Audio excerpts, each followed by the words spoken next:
What if I told you that one of the most devastating psychological weapons ever deployed against men in the 20th century wasn't a bomb, a bullet, or a propaganda poster, but a single, buried sociological report? A document so explosive, so utterly contradictory to the foundational myth of a totalitarian regime, that the most ruthless political machine in modern history, the Nazi SS, classified it, hid it, and hoped it would never see the light of day. This isn't a conspiracy theory. This is historical fact. And within the next minutes, you will understand why this single act of bureaucratic suppression reveals a dark, uncomfortable truth about female nature, male obligation, and the silent war that has been waged against the masculine spirit for generations. This is not just history. This is a key to understanding the modern world, a case study in why so many men today feel a profound sense of betrayal, and a roadmap for how to reclaim the power that was systematically engineered out of you. The story of this report is the story of the Black Pill, written not on internet forums, but in the blood and ink of the Third Reich. Before we begin, if you're serious about personal growth, not just the comforting lies, but the brutal, unvarnished truth, then you'll find real value in my ebook, The Black Book. Human Nature. It's a practical manual that breaks down the suppressed truths of human behavior, giving you the tools to finally understand yourself in the world more deeply. The link is in the pinned comment. Our story begins not in the chaos of war, but in the cold, calculating mind of Heinrich Himmler. As the Reichsfuhrer SS, Himmler was the chief architect of the Nazis' racial ideology. He wasn't just a madman, he was a bureaucrat of madness. A man obsessed with building a 1,000-year Reich on a foundation of what he considered biological purity. This required the complete loyalty and unwavering commitment of every German, man and woman. For men, the path was clear: valor in battle, stoic duty, and a willingness to die for the state. But for women, the role was more complex. They were the guardians of the hearth, the mothers of the race, the stable, loyal center around which the warrior could orbit. The entire propaganda apparatus of the Third Reich was dedicated to reinforcing this image. The faithful German woman, her heart swelling with pride as she sent her son to the front, her loyalty as unshakable as the mountains of Bavaria. This was the myth, and Himmler, paranoid and detail-obsessed, wanted to know if it was true. So, in the early 1940s, he commissioned a secret study. This wasn't to be some public opinion poll. This was an internal SS security matter. The man tasked with this sensitive mission was SS Oberfuhrer Dr. Wilhelm Spengler, a sociologist attached to the SD, the SS intelligence service. His orders were simple, yet profound. Investigate the morale and, specifically, the loyalty of German women to their men who were fighting at the front. Spengler and his team were given unprecedented access. They could cross-reference male censorship reports, interview soldiers who were on leave, and even conduct secret interviews with German women at train stations and around military camps. Your freedom, and now your reason for living. This wasn't an isolated tragedy. According to the Spengler report, it was an epidemic. The initial findings were so shocking that Spengler's team deepened their investigation. They discovered that infidelity among soldiers' wives and girlfriends was not just common, it was rampant. And the data they compiled was chillingly specific. In major cities like Berlin, Hamburg, and Cologne, estimates suggested that over half of the women with partners at the front were engaged in extramarital affairs. But the real kicker, the detail that sent a chill down the spines of the SS analysts, was the pattern of this betrayal. It wasn't random. The report meticulously documented that women were overwhelmingly unfaithful with men who represented one of two things: heightened status or immediate security. They were leaving their frontline soldiers for high-ranking party functionaries, industrialists and factory managers, men with power and privilege. Or they were taking up with foreign workers and prisoners of war, not out of some grand romantic passion, but as a transactional exchange. A French POW could provide coffee, chocolate, or other scarce luxuries. He represented a resource in a time of deprivation. The women's loyalty, the report coldly concluded, was not to the man nor to the nation, but to a primal calculus of survival and advantage. Consider the case of Frau Schmidt, a composite figure drawn from the report's case studies.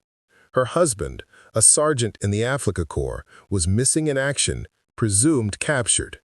Within 3 months of receiving the news, Frau Schmidt had become the mistress of a local Gauleiter's assistant. She wrote to the Red Cross to stop searching for her husband, stating it was a waste of resources. When a neighbor confronted her, she reportedly On leave, debrief field police, and analyze internal party communications.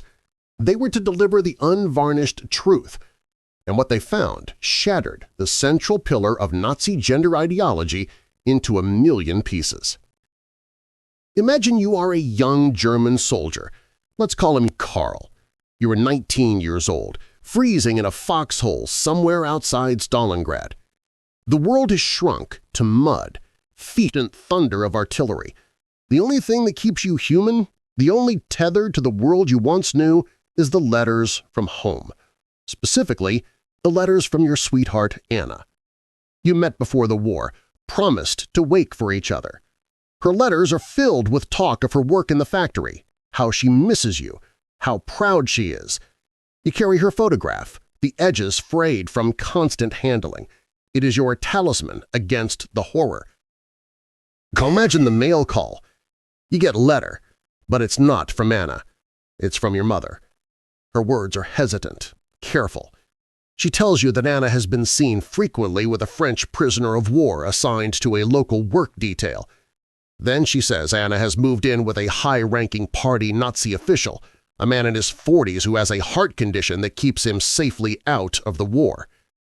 The letter ends with, "I'm so sorry, my son. Be strong." In that moment, the foxhole doesn't just feel cold. It feels like a tomb. Your reason for surviving, for fighting, evaporates. What are you dying for? Not for the fatherland, an abstract concept that now seems like a cruel joke. You were dying for a regime that has taken your youth, said, "A living dog is better than a dead lion." This wasn't the heroic, self-sacrificing woman of propaganda posters. This was hypergamy in its rawest and most brutal form. The report even noted a macabre phenomenon. Divorce rates in Germany skyrocketed during the war, initiated predominantly by women whose husbands were at the front. They were legally severing ties to men they perceived as losers, as liabilities, as ghosts that had not yet had the decency to die.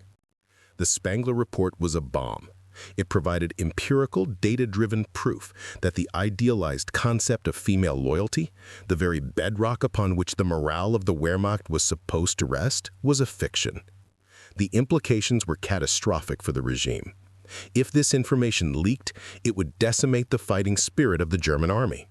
What soldier would risk his life for a homeland that had already cuckolded him? The report proved that the Nazi state, for all its bluster about strength and loyalty, had failed its most basic psychological contract with its men. It had asked for everything, and in return, it could not even guarantee the fidelity of their women. Himmler, upon reading the final draft, was reportedly furious. But his anger wasn't directed at the women. It was directed at the report itself. The truth was an inconvenience. The solution was not to address the problem, but to bury the evidence. The Spangler Report was classified as Geheime Reichssache, secret Reich matter, stamped for the eyes of the highest echelon only and locked away in the deepest vaults of the SS archives. It was an attempt to erase a truth that was too dangerous to be told. Acknowledge. This act of burial is one of the most significant yet overlooked events of the war. It's a moment where ideology collided with reality, and reality was deemed too dangerous to exist. But why does this matter to you, sitting here today? Because the burial of the Spangler Report is the ultimate historical black pill. It is a case study that demonstrates a universal principle, one that transcends the specific horrors of Nazism. Those in power will always seek to control the narrative, and often the most dangerous truth to any power structure is the truth about the nature of women's loyalty to men. The Nazi state, for all its evil, was a gynocentric state in its demands on male sacrifice. It demanded that men be disposable, that they offer their lives as currency for the state's expansion, with the promise that their women and children would be protected and would remain faithful. The Spangler Report proved that this promise was a lie. The system was willing to ask men to die for an illusion. This pattern did not end in 1945. It simply evolved. The modern world makes the same implicit contract with men. Work yourself to an early grave in a soul-crushing job, take on debt, assume all the risks, be a provider. The promised reward? Stability, respect, and the loyal woman by your side. But just as in 1933, that loyalty is conditional. It is conditional on your performance, your status, your ability to continually provide a sense of security and advantage. When you fail, when you show any weakness, the loyalty can instantly be revoked. It is quid pro quo. Vulnerability. When the market crashes and you lose your job, the mechanism of betrayal is eerily similar. The divorce papers replaced the Dear John letter, but the underlying principle is the same. The Spangler Report is not just a historical document, it is a mirror. It shows men the uncomfortable reality that their worth in the eyes of the system, and often in the eyes of the women the system conditions, is transactional. Understanding this is not about succumbing to bitterness. It is the first essential step toward liberation. It is the moment you stop living for external validation and start building a core of unshakable self-worth that cannot be taken from you by the fickleness of circumstance or the betrayal of others. But the story doesn't end with the filed-away report. The truth has a way of seeping out. In the aftermath of this oppression, the psychological impact on the men who fought and returned to a shattered world is where the story becomes even darker and more directly relevant to the male experience today.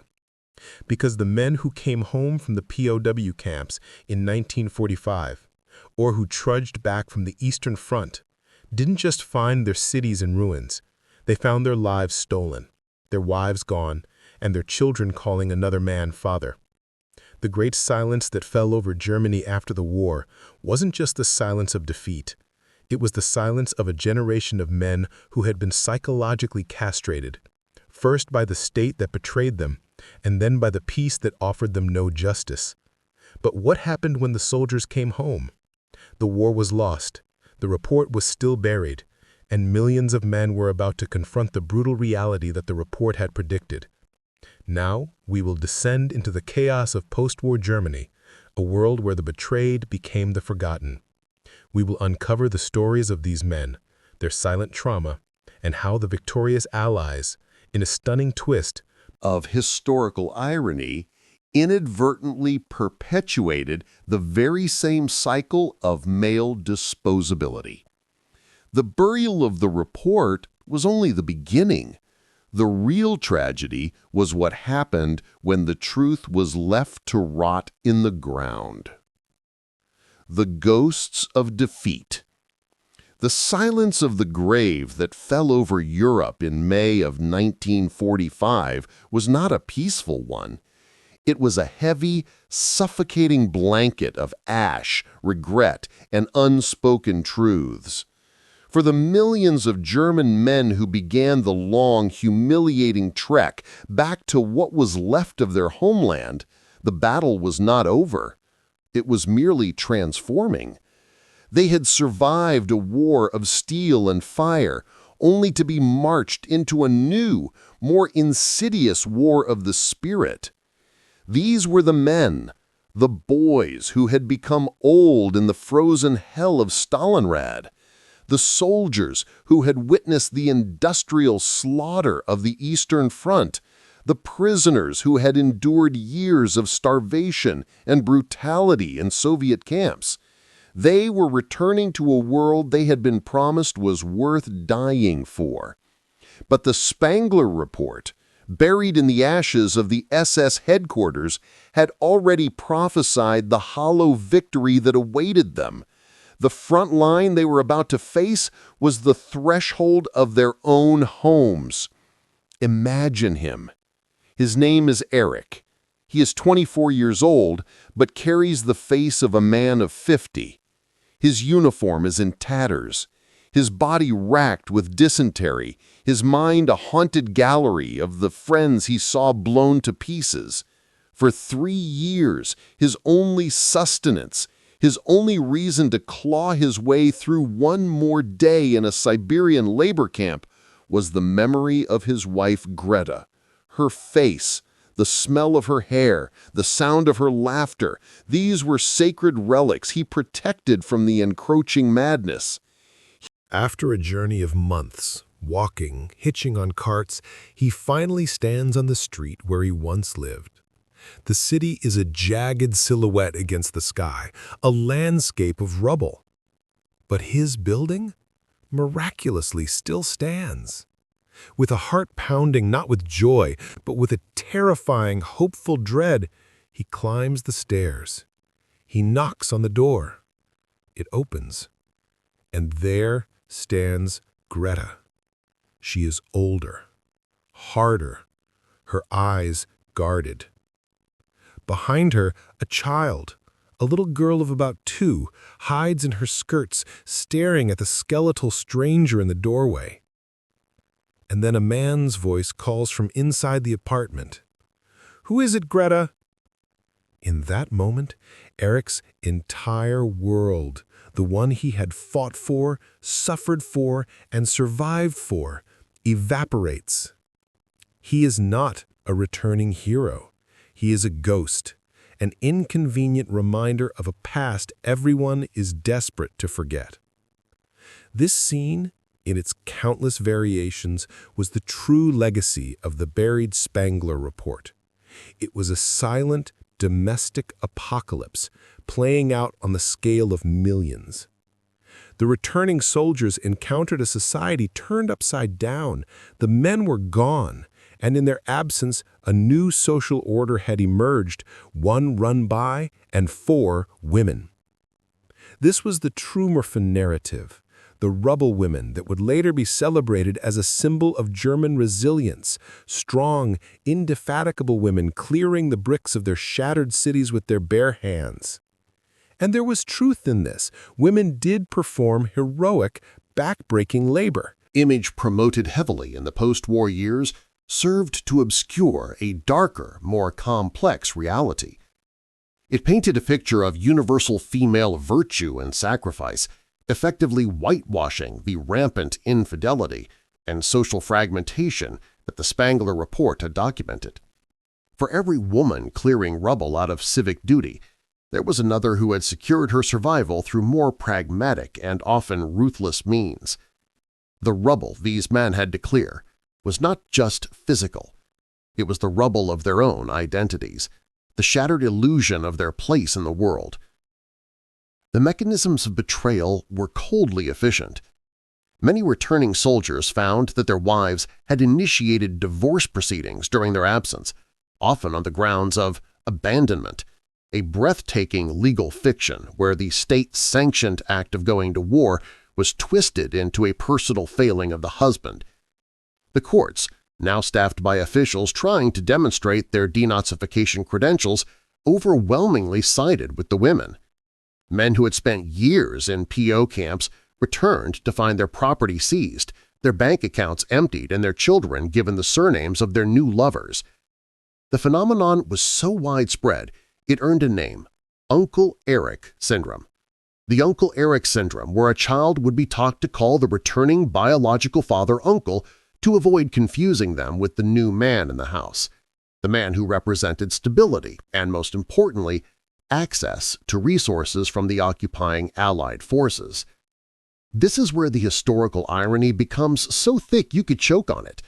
The victorious Allies, the Americans, British, and French who had fought to destroy the Nazi ideology of racial superiority, now became the unwitting actors in the final act of the Spangler Report's prophecy.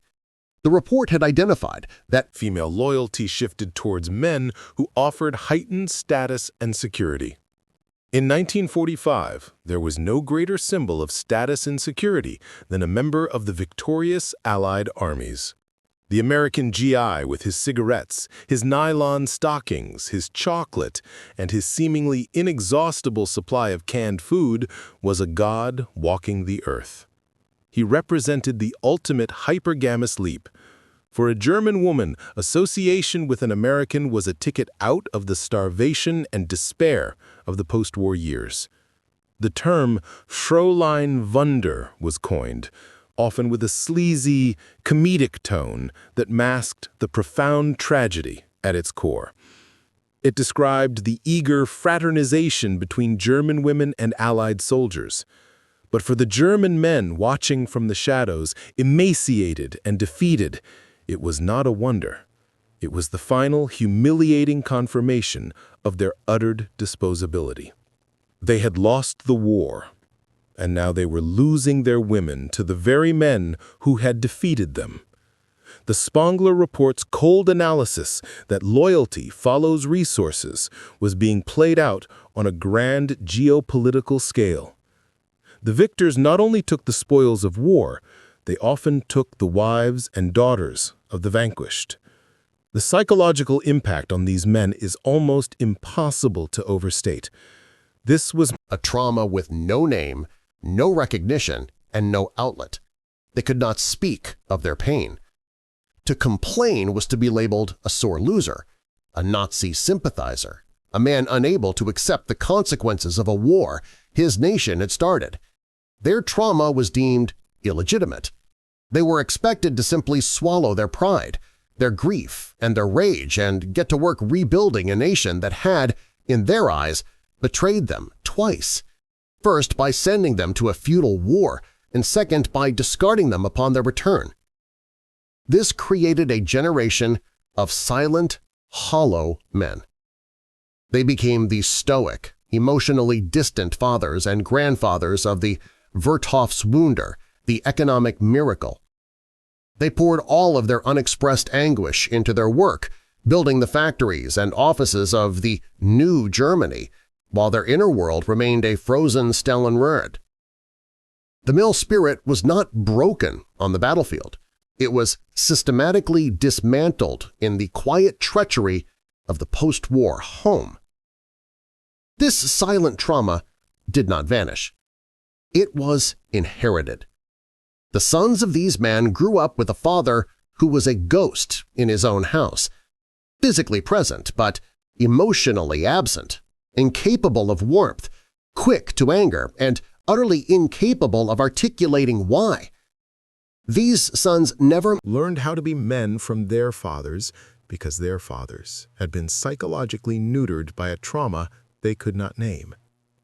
They inherited a legacy of shame, silence, and a deep, unspoken suspicion of women and the institutions that protected them. The chain of male trauma was forged link by link, from the state that demanded everything to the women whose loyalty proved conditional to the sons who were raised without a map to their own masculinity. This is the real lingering poison of the buried report. Its suppression ensured that the wound would never be cleaned, never be treated, and would instead fester for generations. The story of the Spangler Report is therefore not a relic. It is the foundational case study for understanding the modern male condition. The specific ideology of the Third Reich is an extreme, but the underlying dynamic is a universal constant. Look at the world today. The modern system makes the same implicit contract with men that the Nazi state did, albeit in a softer, more insidious form. You are not asked to die in a trench, but you are expected to sacrifice your health, your time, your youth, and your spirit on the altar of the corporate ladder. You are told to be a provider, a protector, a stoic rock. The promised reward is a family, a loyal partner, a place of respect. But The system, just like the Nazi state, is built on a lie. It refuses to acknowledge the dark, uncomfortable truths about human nature that the Spangler Report laid bare. It promotes a fantasy of unconditional female loyalty while constructing a legal and social framework that makes betrayal not just easy, but often incentivized. When a man fails to provide, when he loses his job, when he suffers a mental health crisis, when he simply shows vulnerability, the mechanisms of disposability click into place with the same cold efficiency as a 1944 divorce court. The Dear John letter is now a text message. The new Gaylor's assistant is the hyper-successful CEO or the charming new man he meets at the office. The principle is identical.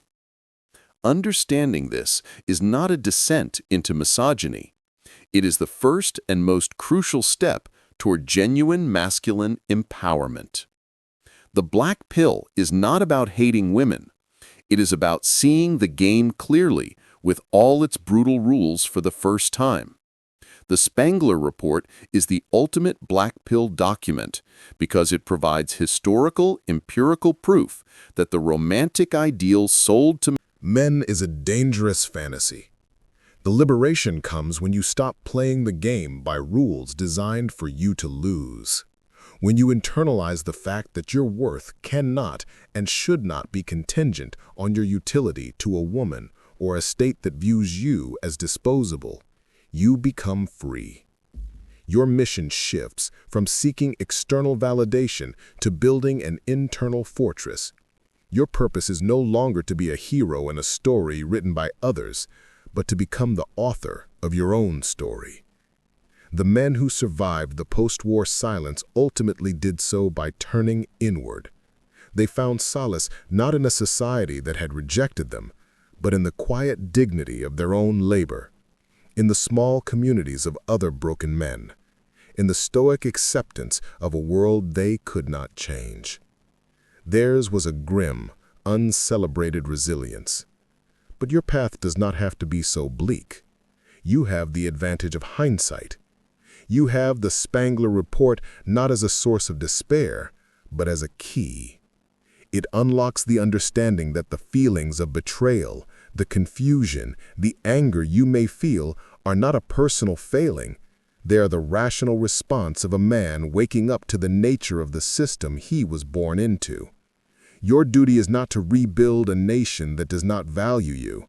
Your duty is to rebuild yourself. Forge a purpose that is yours alone. Cultivate a strength that is not dependent on the approval of others. Build a life that cannot be taken from you by the fickleness of circumstance. The darkest truth that Nazis ever buried was not about the women. It was about the system's absolute willingness to sacrifice the masculine soul. Knowing that truth is your armor. Living in spite of it is your victory. The report was buried so that men would never learn this lesson. Now that you know, the silence is finally broken.